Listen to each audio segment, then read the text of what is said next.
नमस्ते। की ओरा न्यूजीलैंड।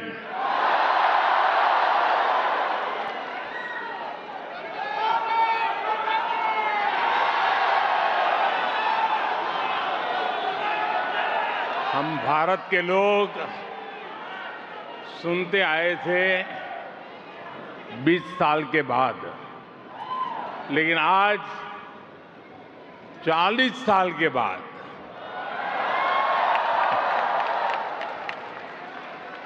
कोई भारतीय पीएम न्यूजीलैंड की धरती पर आया है।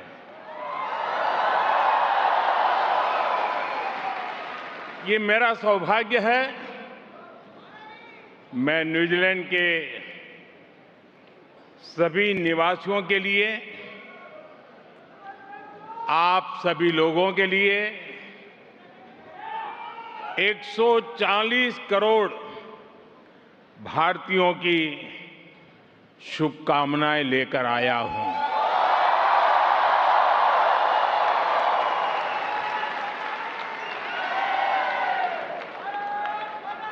साथियों,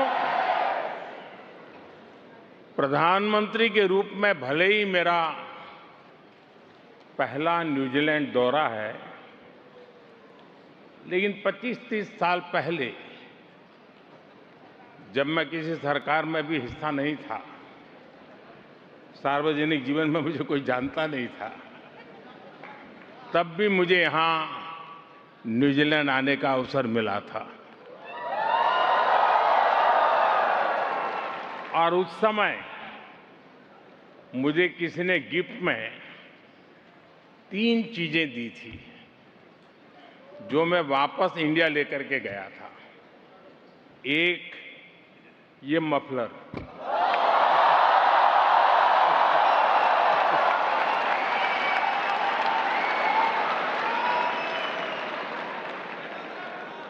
एक कैप और एक दस्ताना, क्योंकि ठंड का मौसम था।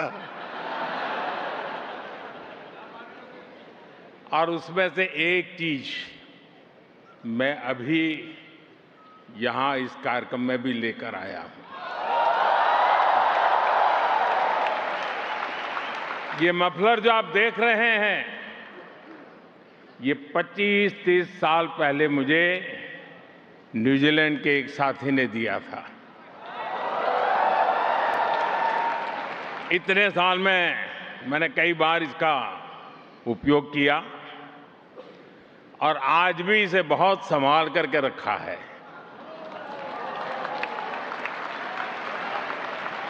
जैसे आपके प्यार को संभाल के रखता हूं।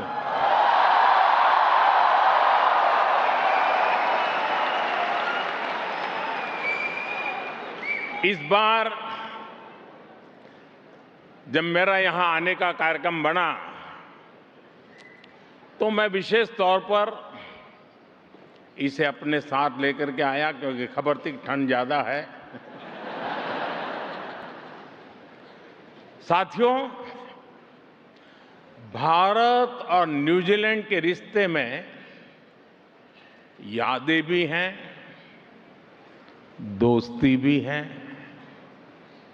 वैल्यूज भी है और एक कमिटमेंट भी है। इस रिश्ते को न्यूजीलैंड की एक सुंदर परंपरा अच्छे से डिफाइन करती है। यहां सदियों से एक शब्द लोगों को जोड़ता आया है, वाका।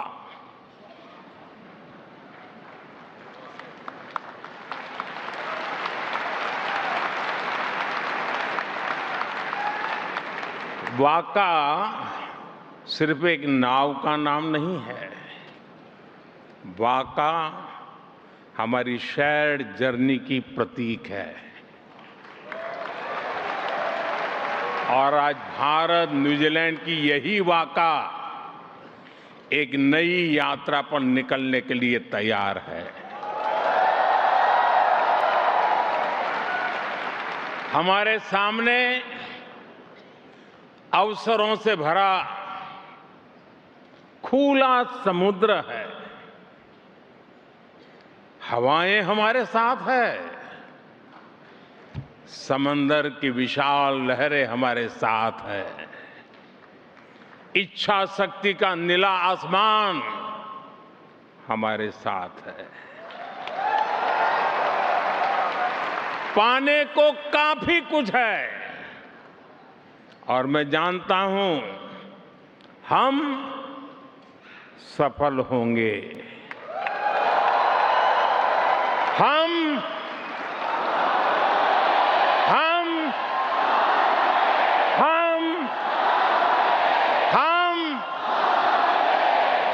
साथियों, मुझे इस यात्रा की सफलता पर पूरा भरोसा है।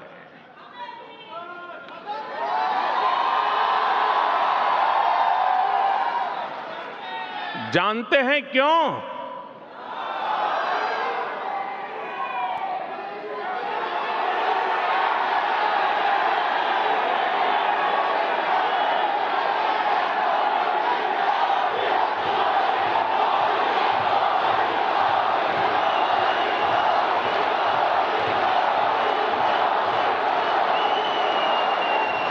मोदी नहीं, क्योंकि इसके असली नाविक आप सभी हैं।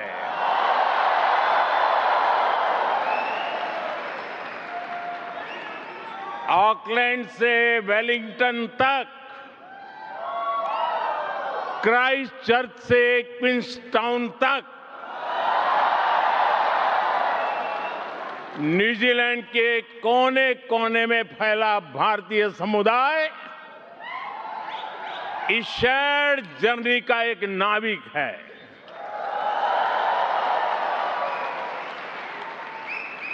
साथियों, आगे बढ़ने से पहले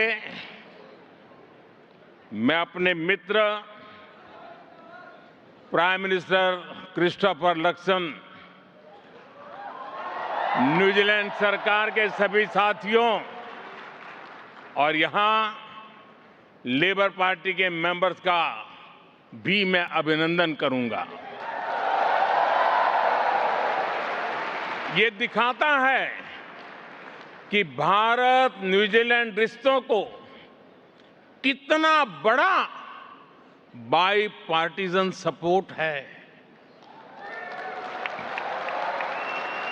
इससे ये भी पता चलता है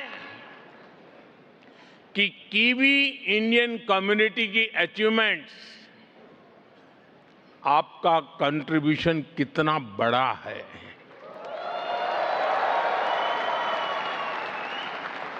आप यहां आए,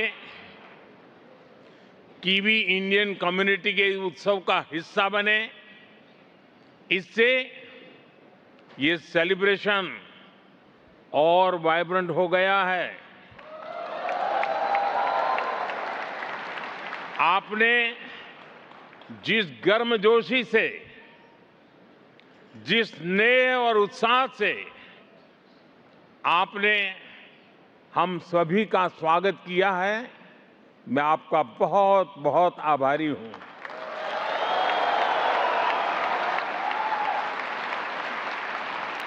वैसे एक्सेलेंसी, कीवी इंडियन कम्युनिटी में भी सुपर हिटर है कि नहीं है? सुपर हिट है ना? आपने अभी दिखा दिया। भारत के इंडिपेंडेंस डे पर, स्वतंत्रता दिवस पर आपने क्रिस हिपकिंस के साथ मिलकर दमादम मस्त कलंदर गाने पर जो डांस किया,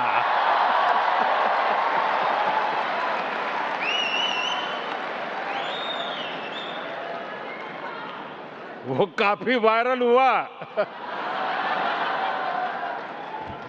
आपके वो मूव कीवी इंडियन के दिलों में छप गए हैं। साथियों, न्यूजीलैंड वाकई एक अद्भुत देश है।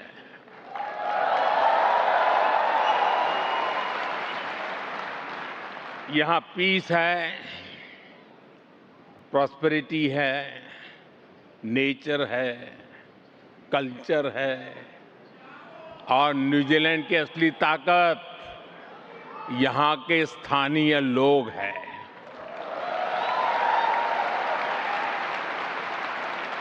न्यूजीलैंड के लोगों ने दिखाया है कि कोई देश जब एक जुनून, एक जज्बे के साथ आगे बढ़ता है तो वो दुनिया को इंस्पायर करता है। यहां जो कीवी इंडियन कम्युनिटी है, आप सभी को भी न्यूजीलैंड के दिलदार लोगों ने बहुत प्रेम से अपनाया है, अपनी टीम का हिस्सा बनाया है। उन्होंने आपके टैलेंट, आपके विजन पर ट्रस्ट किया है। और आज देखिए, न्यूजीलैंड की इकोनॉमी हो, यहां की सोसाइटी हो, कीवी इंडियंस नए नए रंग भर रहे हैं। न्यूजीलैंड वो जगह है जहां निखिल रविशंकर एयर न्यूजीलैंड के सीईओ बन सकते हैं।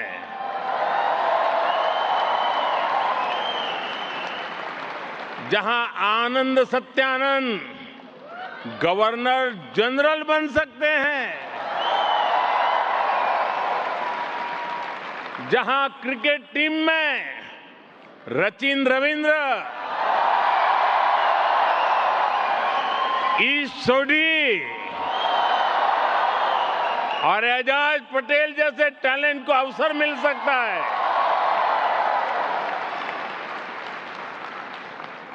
न्यूजीलैंड वो जगह है जहां की सड़कों में भी भारतीय शहरों को सम्मान दिया गया है। कहीं खंडाला है, वो सिनेमा वाला खंडाला नहीं, कहीं बॉम्बे हिल्स है, कहीं कोरोमंडल है, कलकत्ता स्ट्रीट है, दिल्ली क्रिसेंट, अमृतसर स्ट्रीट, ऐसे कितने ही नाम हैं। यहां रहते रहते आप भी पूरे के पूरे कीवी हो गए हैं। जैसे मुझे बताया गया है कि किसी भी विषय पर बात शुरू कीजिए, थोड़ी ही देर में बात मौसम पर पहुंच ही जाती है।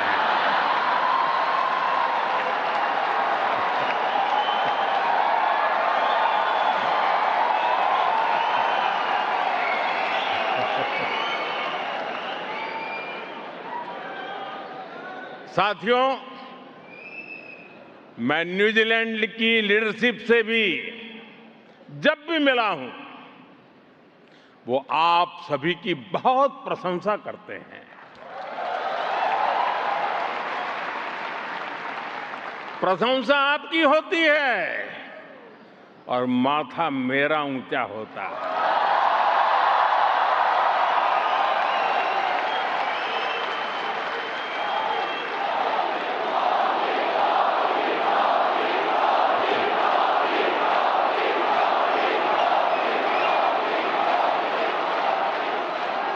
साथियों, आप सभी जानते हैं कि भारत हजारों वर्ष पुरानी सभ्यता है, जो आज अपनी प्राचीनता को सहेजते हुए आधुनिकता को स्वीकार कर रहा है।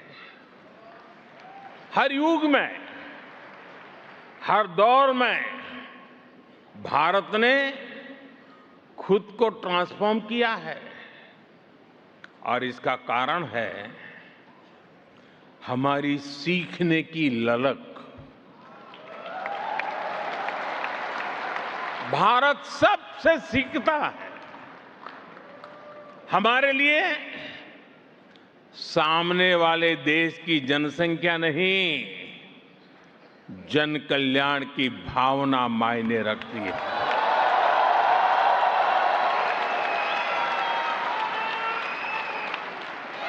और इसलिए हमने न्यूजीलैंड से भी बहुत कुछ सीखा है और अब भी सीख रहे हैं। न्यूजीलैंड दुनिया का वो देश है जिसने सबसे पहले महिलाओं को वोटिंग का राइट दिया था।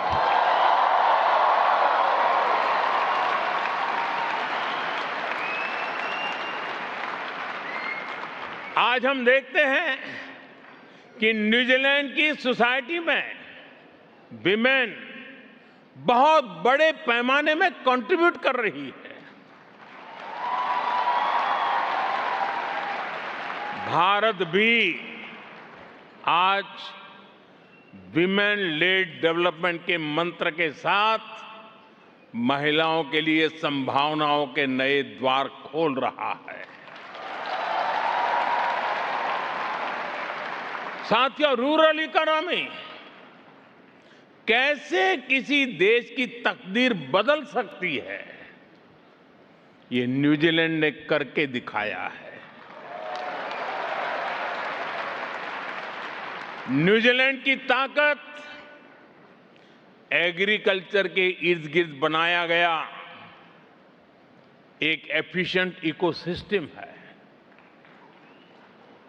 ट्रेसेबिलिटी हो, फूड सेफ्टी हो, कंप्लायंस सिस्टम हो, ये बहुत बड़ी प्रेरणा है। ये भारत जैसे छोटे किसानों वाले बड़े एग्रीकल्चर नेशन के लिए बहुत बड़ी सीख है।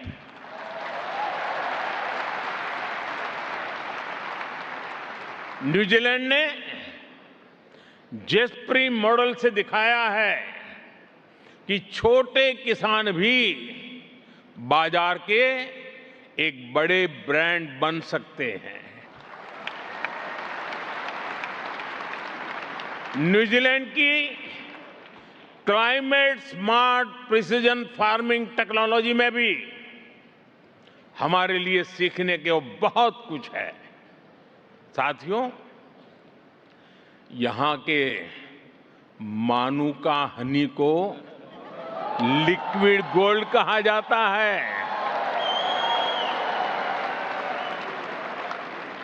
जैसे यहां हनी ट्रेडिशन और टेस्ट के अलावा हेल्थ एंड वेलनेस से जुड़ा है, वैसे ही भारत के आयुर्वेद में भी हनी का बहुत बड़ा महत्व है। आपको ये जानकर अच्छा लगेगा कि भारत में भी हम बी कीपिंग को लेकर एक मिशन चला रहे हैं। इससे भारत में हनी प्रोडक्शन में काफी बढ़ोतरी हुई है और आजकल तो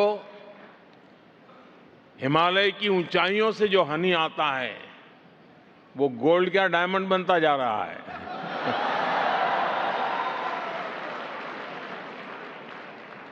मैं समझता हूं न्यूजीलैंड से हम हनी प्रोडक्शन और बढ़ाने के बारे में भी बहुत कुछ सीख सकते हैं। साथियों, इस साल इंडिया न्यूजीलैंड स्पोर्टिंग रिलेशंस को 1 साल पूरे हो रहे हैं। 100 साल पहले, याद रखना और गर्व भी करना, 100 साल पहले हमारी हॉकी टीम न्यूजीलैंड खेलने आई थी और उस टूर में मेजर ध्यानचंद के शानदार परफॉर्मेंस की हर तरफ चर्चा हो रही थी। उनकी हॉकी ने न्यूजीलैंड के लोगों को भी, उनका भी दिल जीत लिया था। साथियों, कंटेंट क्रिएटर्स की भाषा में कहूं तो ये कॉलेब का जमाना है। न्यूजीलैंड और भारत स्पोर्ट्स में भी बहुत ही शानदार कॉलेब कर सकते हैं। जैसे एक उदाहरण रग्बी का है। मुझे अभी भी बताया गया है कि कुछ देर पहले ही ऑल ब्लैक्स ने रग्बी के मैच में शानदार जीत दर्ज की है।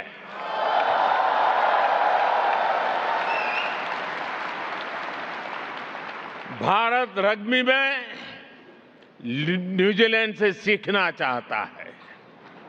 भारत भी रग्बी में आगे आए, इसके लिए हमें कोच चाहिए, एक्सपर्ट्स चाहिए। इसमें न्यूजीलैंड हमारी बहुत मदद कर सकता है। हाल ही में भुवनेश्वर में न्यूजीलैंड रग्बी और रग्बी इंडिया के कोचिंग प्रोग्राम को मैं एक अच्छी शुरुआत मानता हूं। साथियों, आज यहां आने से पहले मैं यहां न्यूजीलैंड के एक स्पोर्ट्स स्टार्टअप इवेंट में गया था। स्पोर्ट्स टेक में हो रहे इनोवेशंस ने, नए आइडियाज ने वाकई मुझे प्रभावित किया। मुझे विश्वास है कि हम स्पोर्ट्स टेक में साथ मिलकर काफी कुछ कर सकते हैं। भारत और न्यूजीलैंड का फ्यूचर आपस में जुड़ा हुआ है। इसका एक उदाहरण स्पेस सेक्टर भी है। भारत का चंद्रयान जब मून के साउथ पोल पर लैंड किया,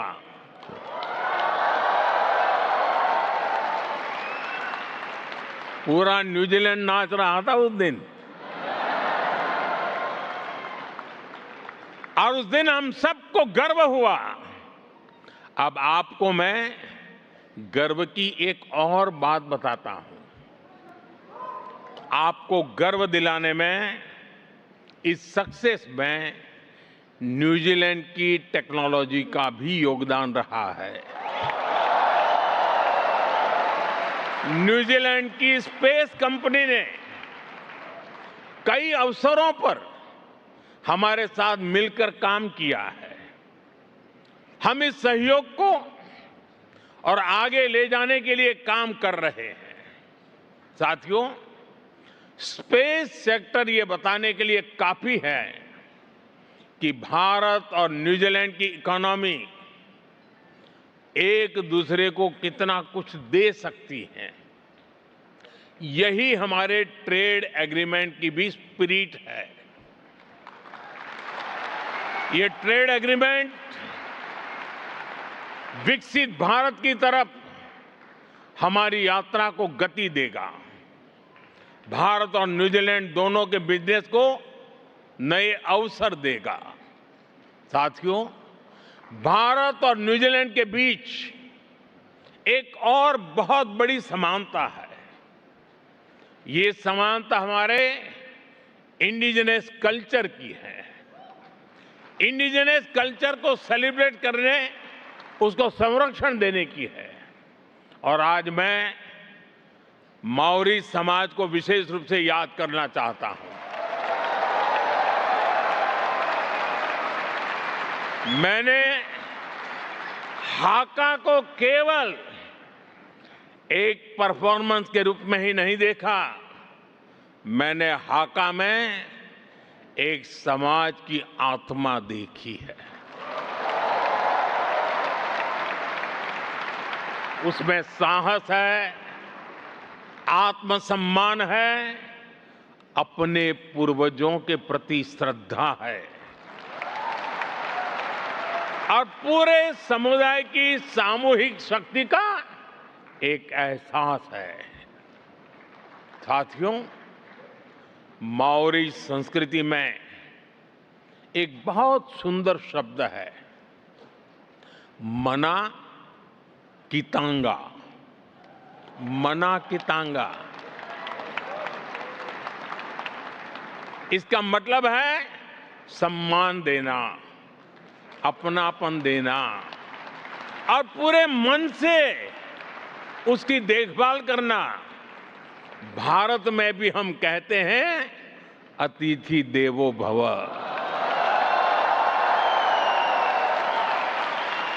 शब्द अलग है, परिवेश अलग है, पहनाव अलग है, भाषाएं अलग है, लेकिन भावना बिल्कुल एक ही है। ऐसे ही माओरी संस्कृति में परिवार के लिए एक सुंदर शब्द है, फानो, यानी परिवार। इसमें कई पीढ़ियां होती हैं, रिश्ते होते हैं, पूरा समुदाय होता है। भारत भी परिवार को केवल एक सामाजिक व्यवस्था नहीं मानता, हमारे लिए फैमिली एक इंस्टीट्यूशन है। साथियों, माओरी परंपरा का एक और सुंदर विचार है, काइत्या कितांगा। काइत्या कितांगा ये हमें सिखाती है कि हम प्रकृति के मालिक नहीं हैं, हम उसके संरक्षक हैं। भारत में भी कहा गया है, भारत में भी कहा गया है, माता भूमि ही पुत्र हम पृथ्व्या। पृथ्वी हमारी माता है। इसी सोच को आधार बनाते हुए हम भारत में धरती मां के संरक्षण के लिए एक पेड़ मां के नाम, प्राकृतिक खेती मिशन जैसे अनेकों अभियान चला रहे हैं। साथियों, मैं जानता हूं, हजारों किलोमीटर दूर रहते हुए भी आपके दिल में के किसी न किसी कोने में दिन भर की प्रक्रिया में कहीं न कहीं हिंदुस्तान झलकता ही रहता है, हिंदुस्तान बसता ही है। सही है कि नहीं है?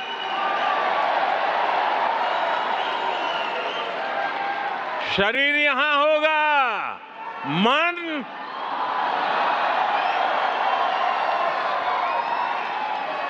और इसलिए आप भारत की हर उपलब्धि पर भी नजर रखते हैं। और जब क्रिकेट स्टेडियम में बैठकर के देखते हैं तो बहुत सी चीजें देखने की छूट जाती हैं, लेकिन घर में टीवी पर बैठकर के जब देखते हैं तो हर बारीकी का पता चलता है। वैसा ही आपको भी भारत की हर बारीकी का पता चलता है।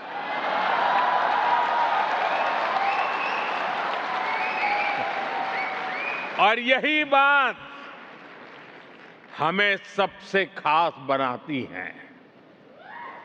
भारतीय देश से बाहर जिस देश में रहते हैं, वहां उस देश की प्रगति में पूरी तरह मदद करते हैं। और अपने देश की विकास की भी जानकारी रखते हैं। साथियों, हम जितना प्यार जन्मभूमि को करते हैं, उतना ही समर्पण कर्मभूमि को भी करते हैं।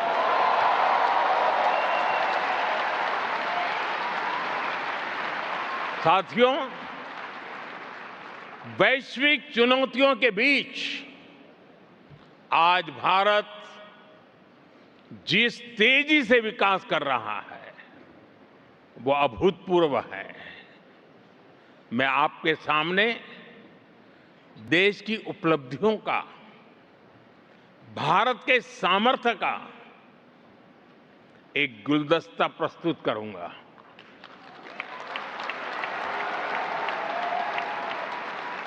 ये गुलदस्ता मैं आपके लिए लेकर के आया हूं।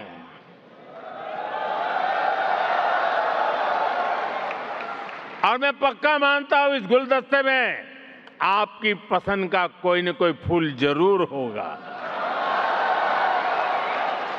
जो आपको सुंदर भी लगेगा और गर्व से भर भी देगा।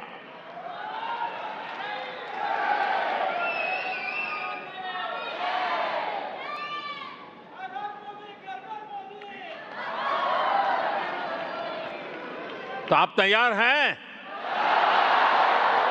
गुलदस्ता पेश करूं? अब आपको ढूंढना है आपका फूल कहां है उसमें। या तो सारे के सारे फूल आपके हैं। साथियों, भारत आज दुनिया की फास्टेस्ट ग्रोइंग मेजर इकोनॉमी है। भारत दुनिया का सबसे बड़ा वैक्सीन प्रोड्यूसर है। भारत मोबाइल डेटा कंजम्पशन में दुनिया के अग्रणी देशों में है। आज भारत दुनिया का दूसरा सबसे बड़ा मोबाइल मैन्युफैक्चरर है। आज भारत दुनिया का दूसरा सबसे बड़ा टेलीकॉम मार्केट है। आज भारत दुनिया का दूसरा सबसे बड़ा व्हीट प्रोड्यूसर है।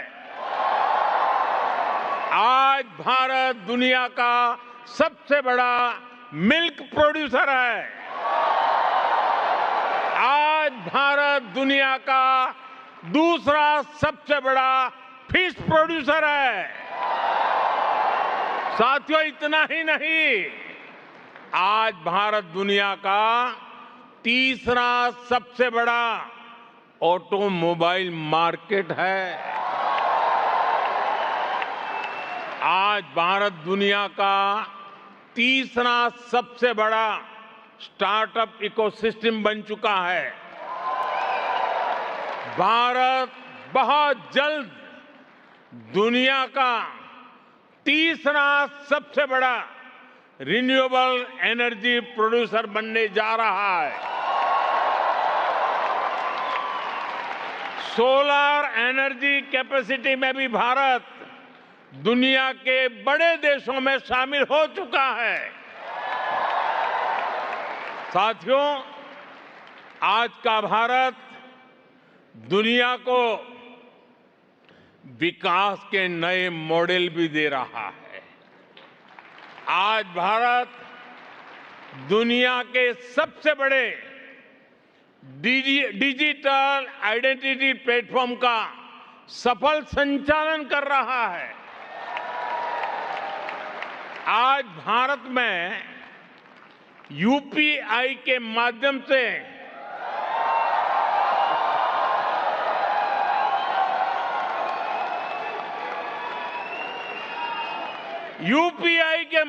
हर महीने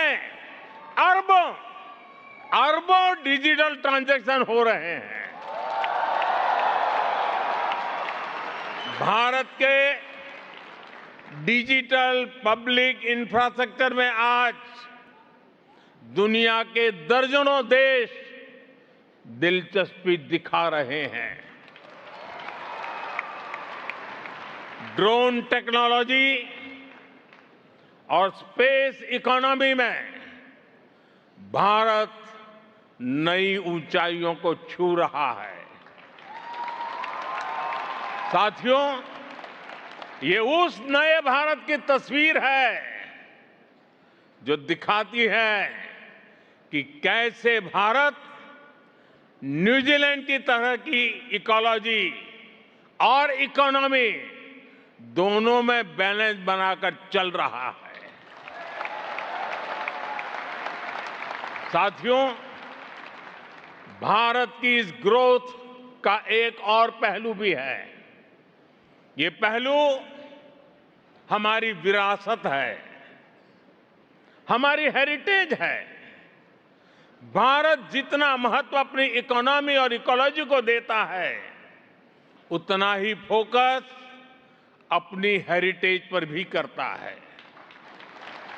साथियों, भारत कैसे काम करता है, इसका एक उदाहरण श्री गुरु ग्रंथ साहिब जी के पवित्र स्वरूप है।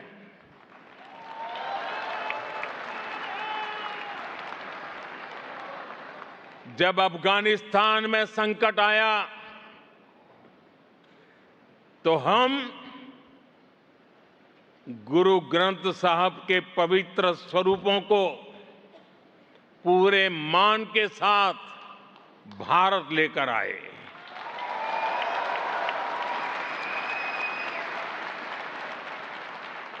साथियों, हमारे महान सिख गुरुओं ने पूरी मानवता को सेवा, साहस, समानता और करुणा का संदेश दिया है।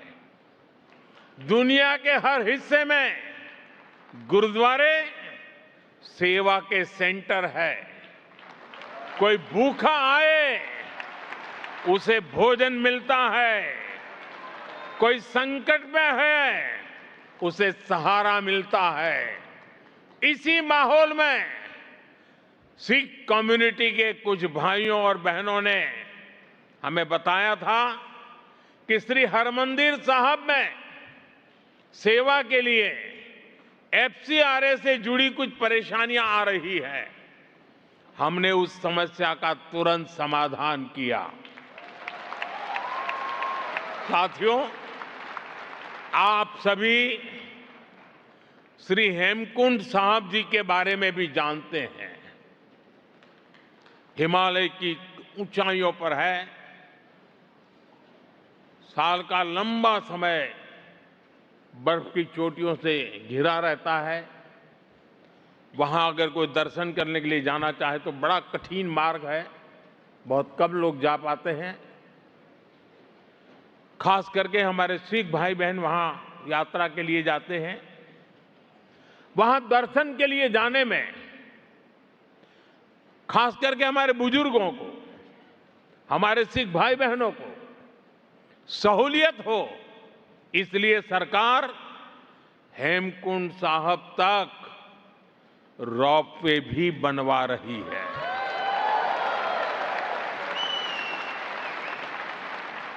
साथियों, हमारी ही सरकार ने साहिबजादों के शौर्य और बलिदान की अमर स्मृति में 26 दिसंबर को, प्रतिवर्ष 26 दिसंबर को भारत में वीर बाल दिवस मनाना प्रारंभ किया है।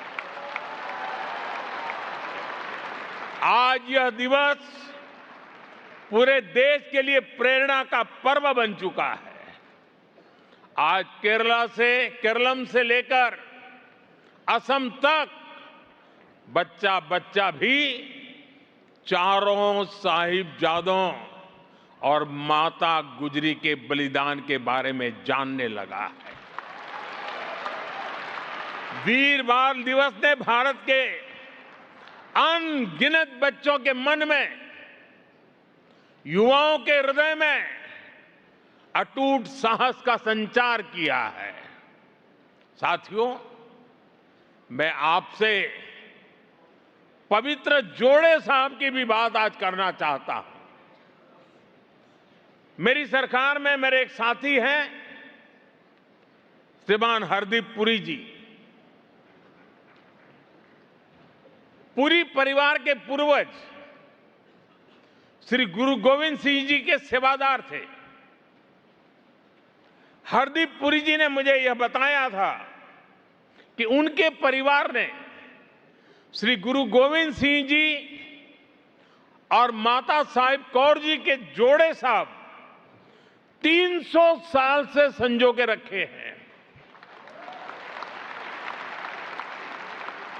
बंटवारे के समय पुरी साहब के परिवार ने, उनके पूर्वजों ने उन्हें सुरक्षित दिल्ली ले आए। पवित्र जोड़े साहब को उनका परिवार सिख संगत को सौंपना चाहता था, जिससे कि ज्यादा से ज्यादा लोग इनके दर्शन कर सके। फिर हमने एक समिति बनाई जो सिख परंपराओं को जानते हैं, जानकारों की हमने एडवाइस ली और हमने निर्णय लिया कि इन पवित्र जोड़े साहब को वहां ले जाया जाए जहां श्री गुरु गोविंद सिंह जी के चरण पहली बार पावन भूमि पर आए, जहां उनका जन्म हुआ, यानी हमारे श्री पटना साहिब। मुझे बहुत खुशी है कि अब ये पवित्र जोड़े साहब पटना साहिब की पावन भूमि पर है और ये मेरा सौभाग्य है कि उस पवित्र अवसर का मुझे साक्षी बनने का, वहां मौजूद रहने का सौभाग्य मिला था।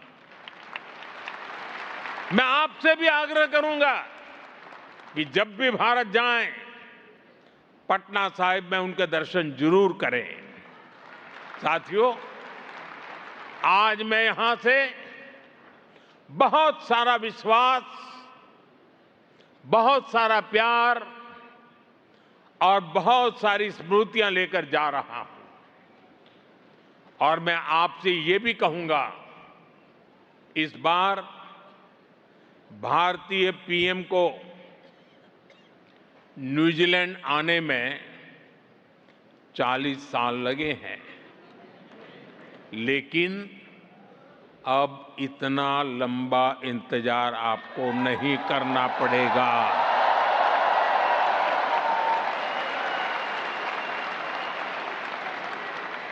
अब 40 साल नहीं लगेंगे, ये मोदी की गारंटी है।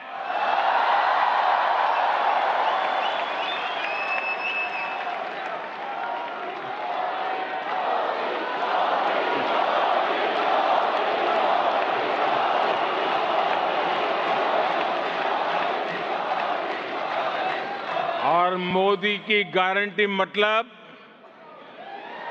गारंटी पूरा होने की गारंटी।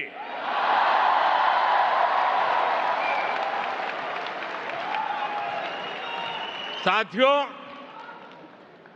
मैं आज आपसे एक आग्रह भी करना चाहता हूं। करूं? हाँ कहने में क्या जाता है। हमने कुछ समय पहले हमारी इंडियन डायस्पोरा के बच्चों के लिए एक नया प्रयोग किया है। हमारे बच्चे भारत को समझें और भारत की विविधता की बात दुनिया तक पहुंचे, इसके लिए हमने भारत को जानो क्विज, इसकी शुरुआत की है। अभी इसका कर्टेन रेजर ही हुआ है और हमारे साथियों ने इसमें ही जिस एनर्जी से पार्टिसिपेट किया है, मैं वही देखकर बहुत प्रभावित हूं। अब हम इस इवेंट के 6th एडिशन को और हाईटेक बना रहे हैं। बहुत सारे इवेंट्स इस बार ऐप के माध्यम से होने वाले हैं। मेरा आग्रह है, यहां जितने भी युवा साथी हैं वो इस कार्यक्रम का हिस्सा बने, भारत को जाने और भारत की विरासत को न्यूजीलैंड के लोगों के साथ जोड़ें। साथियों, मैं एक शानदार फ्यूचर सामने देख रहा हूं।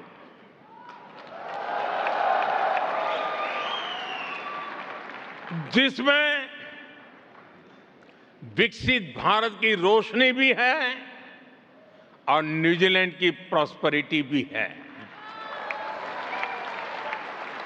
इसी विश्वास के साथ आप सभी का फिर से बहुत बहुत धन्यवाद। प्राइम मिनिस्टर लक्ष्मण और उनकी टीम का आभार, न्यूजीलैंड की जनता का धन्यवाद। एक बार मेरे साथ पूरी ताकत से बोलिए, भारत माता की, भारत माता की, भारत माता की, वंदे वंदे वंदे वंदे वंदे वंदे वंदे वंदे वंदे वंदे वंदे वंदे वंदे वंदे वंदे। Thank you. की ओरा।